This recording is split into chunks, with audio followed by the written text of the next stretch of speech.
Miss Pamela, stop right there. I work here. Who are you? We have a warrant, ma'am. You need to come with us. This is Pamela Latrice Mc... I have lived in Marks, Mississippi my entire life.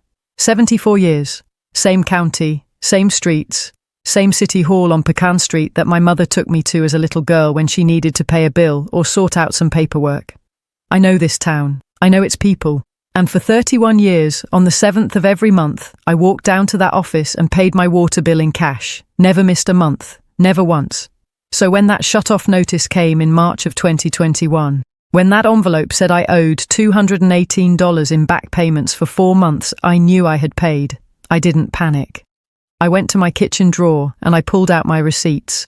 31 months of them, rubber-banded in order. I walked back to City Hall. I put those 4 receipts on the counter in front of Pamela McNutt, and I asked her, calmly as I could, to explain the difference between what my receipts said and what her computer said. She told me it needed to be verified. She asked me to leave copies and said she'd follow up.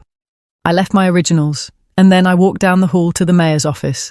Because I had spent 30 years working in a school cafeteria, and I know when someone is handling you. What they found when they started pulling those records, when they started knocking on doors all over this town, asking people if they still had their City Hall receipts, was not a data entry error. It was nearly 4 years of theft, from a town that could not afford to lose a single dollar of it. And the person who did it was the same woman who handed me my receipt every single month, smiled at me, and said, "Have a good day." What investigators found when they began pulling the financial records of the city of Marks was not complicated. It was worse than complicated. It was simple, deliberate, and sustained across 3 years, 7 months, and 14 days by a woman who understood every weakness in the system she controlled because she had helped build it. Her name was Pamela Latrice McNutt, city clerk, keeper of every account. The woman the town of Marks, Mississippi, trusted to protect what little it had. Between November 2017 and April 2021, she stole $282,714.58 from one of the poorest municipalities in the poorest state in the United States. She took it from water bills paid in cash by elderly residents on fixed incomes, from court fines paid by young people who kept their receipts in glove compartments, from small business owners who paid their annual privilege license fees across a counter they trusted completely. She gave every one of them a receipt, then she destroyed the carbon copy, entered nothing into the system, and kept the cash. Pamela Latrice McNutt was born in 1980 in Marks, Mississippi, the county seat of Quitman County, a flat strip of the Mississippi Delta where the cotton fields ran to the horizon and the town itself barely covered 1 square mile. Her mother Darlene worked the records window at the Quitman County Courthouse. Her father Curtis ran a small engine repair shop on the edge of Lambert, 15 minutes down Route 3. They were not wealthy. Nobody in Marks was wealthy. The median household income in Quitman County sat around $20,000, one of the lowest in a state that was already the poorest in the nation. But Darlene McNutt had something that carried weight in a small town: access. She knew which families owned which parcels, who had liens, who had judgments,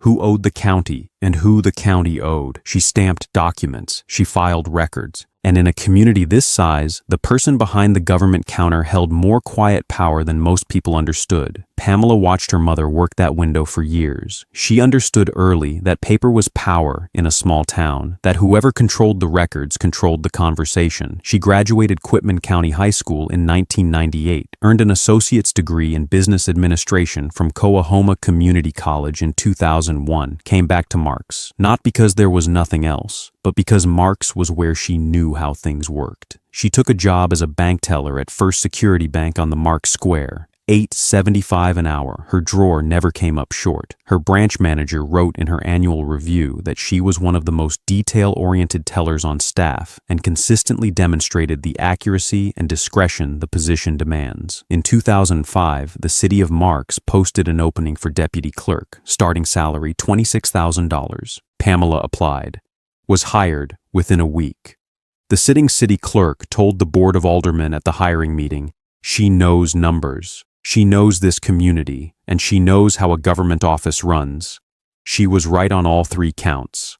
Pamela spent the next decade as deputy clerk, learning every billing cycle, every court fine collection schedule, every privilege license renewal the city ran. She trained every part-time bookkeeper who cycled through the office. When the longtime city clerk retired in 2015, the Board of Aldermen voted unanimously to promote her.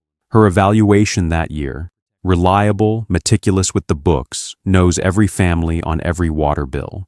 The mayor called her the institutional memory of this office. Her salary went to $41,000. She was given keys to every cabinet, access to every account, and signature authority over every municipal receipt. By every measure the city of Marks had, she was exactly the person they needed in that chair. The city of Marks collected money through 3 channels. Water and sewer payments from roughly 700 residential and commercial accounts billed monthly. Most ran between $30 and $80. A significant share came in over the counter in cash. Because Marks was the kind of community where many residents did not use checking accounts, did not pay online, and did not trust the mail. They walked into City Hall on Pecan Street, handed over an envelope of bills, and walked out with a handwritten receipt.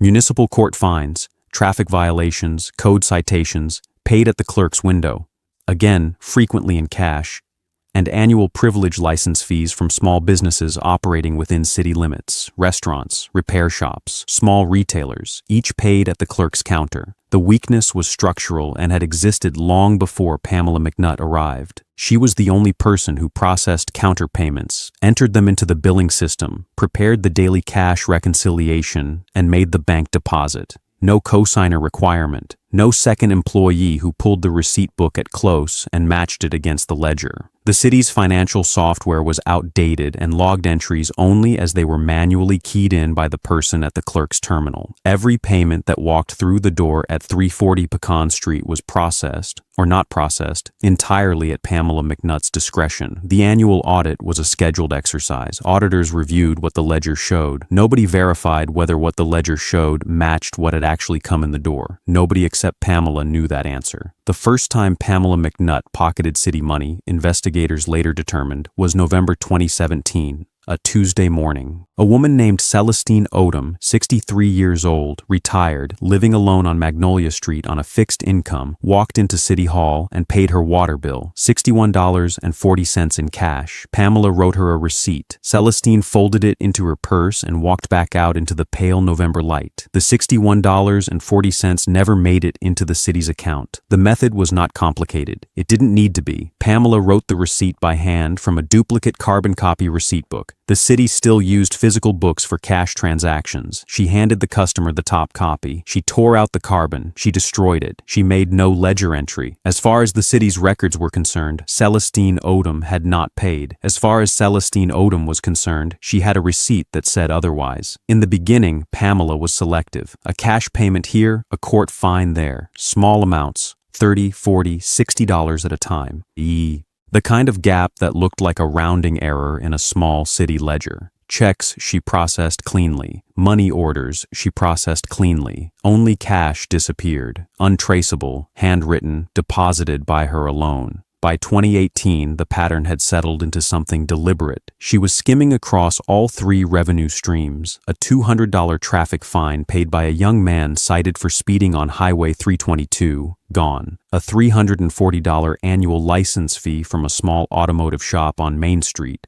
gone; a sequence of water payments from elderly residents who paid every month in cash like clockwork, systematically not recorded, money pocketed, receipts given to customers who had no reason to suspect a thing. By 2019, the amounts had grown. She had learned the rhythms of the audit cycle. She knew when the state auditor's scheduled review fell on the calendar. She adjusted accordingly, processing some payments legitimately in the weeks before, returning to the pattern after. Nobody noticed. Nobody was positioned to notice. By 2020, something shifted that the system could not contain. Residents began receiving shut-off notices for utility accounts they believed were current. Not a flood of them. Marks was too small for that to go unnoticed all at once, but a trickle. An elderly woman on Magnolia Street who had paid every month for 11 years opening an envelope to find a delinquency notice. A retired school teacher on Chestnut Avenue whose water was cut off on a Thursday morning. A disabled veteran on Quincy Street who called City Hall to dispute a notice and was told the record showed no payment on file. They had receipts, most of them, because Pamela had given them receipts. That was the mechanism. Give the customer their proof. Destroy the city's proof. Enter nothing. The customer believed they were paid. The ledger said they were not. And in the gap between those two realities, the money had already moved. Her name was Edna Breckenridge, 71 years old, retired elementary school cafeteria worker, born in Marks, lived in Marks her entire life, owned a small white wood frame house on Magnolia Street that her late husband had paid off in 2009. She lived on a Social Security check and a small pension from the Quitman County School District. Every month on the 7th, she walked to City Hall and paid her water bill in cash. She had been doing it that way for 31 years. In March of 2021, she received a shutoff notice. Her account showed 4 months of non-payment totaling $218. She had not missed a single month. She went to her kitchen drawer and pulled out 31 months of handwritten receipts, rubber-banded in chronological order, found the 4 in question, walked to City Hall, placed them on the counter in front of Pamela McNutt, and asked her calmly to explain the discrepancy. Pamela told her the receipts would need to be verified against the system, asked her to leave copies, and said she would follow up.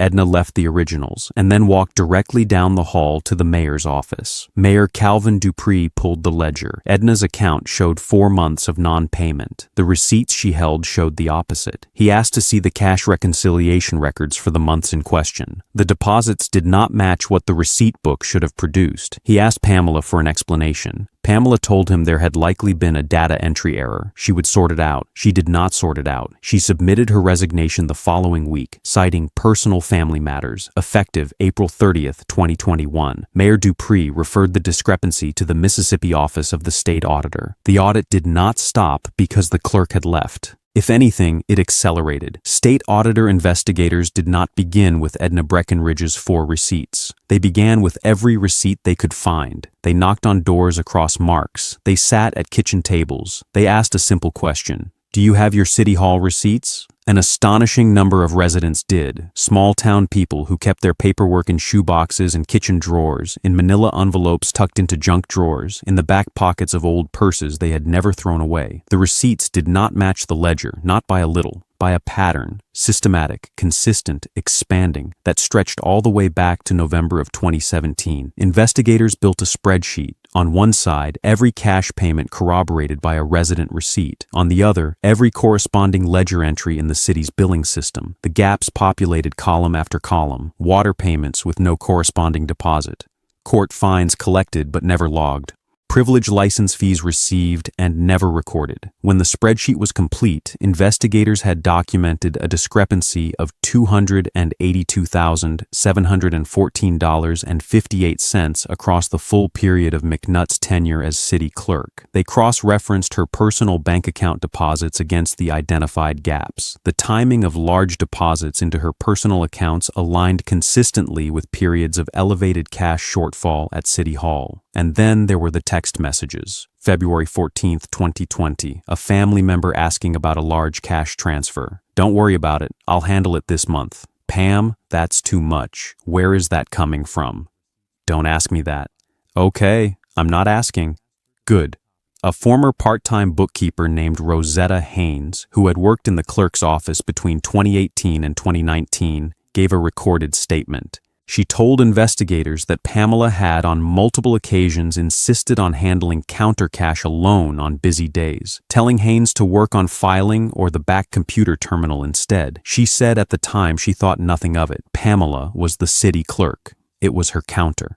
She remembered it now. January 25th, 2024, 10:09 in the morning. Mississippi State Auditor special agents parked in the gravel lot behind City Hall at 340 Pecan Street. Pamela McNutt had not worked for the city in nearly 3 years. After her resignation, she had taken a bookkeeping position at a small landscaping company on Commerce Street. She arrived at the parking lot in front of her employer's office, canvas tote over one shoulder, keys in hand, phone in the other, mid-stride when an agent called her name. Pamela McNutt, State Auditor's Office. We need you to stop. Stop, I'm going into my building. Who are you? Ma'am, we have a warrant for your arrest.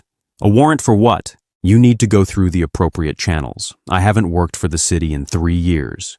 Embezzlement by a public official. Turn around and place your hands behind your back. Her voice rose. She pointed at the building. I will not turn around in this parking lot. Call whoever you need to call. I kept every record in that office, every single one. You cannot come to my place of employment and... Pamela, now. She stopped talking. Her tote bag dropped from her shoulder to the gravel. She turned around. The handcuffs clicked into place at 10:11 on a pale January morning in Marks, Mississippi. The bare crepe myrtle trees lining the lot, the flat delta sky overhead. Nobody on Pecan Street who knew yet what had just happened. Her final words, spoken quietly before she was guided toward the transport vehicle, "I want a lawyer." Pamela McNutt entered a guilty plea in the fall of 2025. On March 2, 2026, she appeared for sentencing before Judge Linda Coleman in the 11th Circuit Court. Edna Breckenridge, 74 years old by then, moving more slowly but present, read a statement from a folded piece of notebook paper. She did not speak about dollars and cents. She spoke about the shutoff notice, about standing in City Hall with 31 months of receipts and being told to leave copies and wait, about what it feels like to be told by the institution of your own hometown that you didn't pay. When you did pay, and you have the proof, and the person who took your money is the same person now telling you you're wrong. "I didn't know what to do," Edna told the court. "I'm 71 years old, and I've lived here my whole life, and I just wanted my water to stay on." Judge Coleman addressed Pamela McNutt directly before imposing sentence. The city of Marks is not a wealthy place. It has never been a wealthy place. The residents who walked into that office and paid their water bills in cash were not paying with money they had left over. They were paying with money they needed, and the person those residents trusted most to protect what little the city collected was the same person who stood at that counter and took it from them for 3 years and 7 months. There is no explanation for that conduct. There is only consequence. 12 years in the custody of the Mississippi Department of Corrections. 3 years on intensive supervision, the remaining 9 suspended, followed by 5 years of supervised probation and 4 years unsupervised. $98,428.68 in restitution to the city of Marks. The $50,000 surety bond forfeited, a $1,000 fine, $500 to the Mississippi Crime Victim Compensation Fund. Pamela McNutt had sat behind that counter for nearly a decade. She had known every account, every family, every payment cycle in a city of 1,400 people. She had taken from all of them. My water account has been corrected. It shows continuous payment from 1990 to the present. It always did.